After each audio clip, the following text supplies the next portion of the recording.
Tonight in Georgia. Polls have just closed in the runoff race to fill former Congresswoman Marjorie Taylor Greene's open seat. It's an election that could impact the balance of power in the House. Republican Clay Fuller, who has President Trump's endorsement, facing off against Democrat Shawn. Here's a look at those votes still being counted. 28% of the vote in right now. It's dead even from what we can see right here. NBC Steve Kornacki is at the big board, keeping a close eye on it all. Steve, we know this is sometimes difficult because you're looking at one race in one congressional district. What do you know at this hour?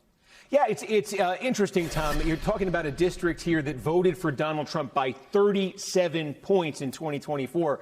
It's about as Republican as they come, and yet you're looking right now, at least, with a little bit more than a quarter of the vote in, at what is essentially a tie in the vote that has been counted here. So you're certainly seeing some strong Democratic numbers, unusually strong for this area in some of these counties right here, but you have to balance that with what we know about how elections tend to work in Georgia. And what we know is that the way they report out the vote that was cast by people who went out to the polls today, the election day voters, that's what's counted up last. What you're seeing right here is vote that was cast before Election Day, people who did it by mail, people who went and voted early in person. And we know in Georgia that vote, that pre-election vote, tends to be as good as it gets for Democrats. So if past is prologue, this is, about as good as it gets for the Democrats. We are waiting on a few more counties here. And as that same day comes in, it should work to the advantage of Fuller. That's what has typically happened in Georgia elections. But, Tom, I have to tell you,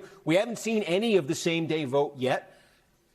Funny things can happen in elections, so let's wait and see right here. But I think realistically, Democrats have been looking at this race thinking, this is core Trump country. They want to kind of emerge with this with a closer than expected defeat. That's been the Democrats' goal. The Republicans' goal has been to deny Democrats that talking point, to run up the score as fast as heavy as they can.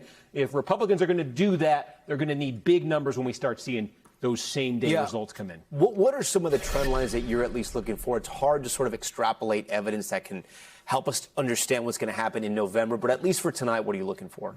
Yeah, I mean, again, I sort of said if the Vegas odds makers were setting a line for this race tonight, they would probably have said that Fuller was going to win by about 20 points. And I say that again because the district went for Trump by 37.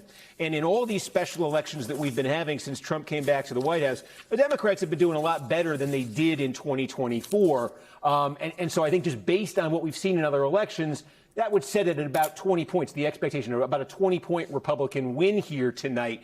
But what that speaks to is energy among Democrats. That Democratic base in opposition to Trump has so far, since Trump came back to the White House, been more interested in turning out and voting in elections like this than the Republican base has. So, again, if you're getting a race that's 20 points or closer tonight when all these votes are counted, it's going to speak to that energy that the Democratic base has. All right. Steve Kornacki, always great to have you on these nights. We thank you. We thank you for watching. And remember, stay updated on breaking news and top stories on the NBC News app or watch live on our YouTube channel.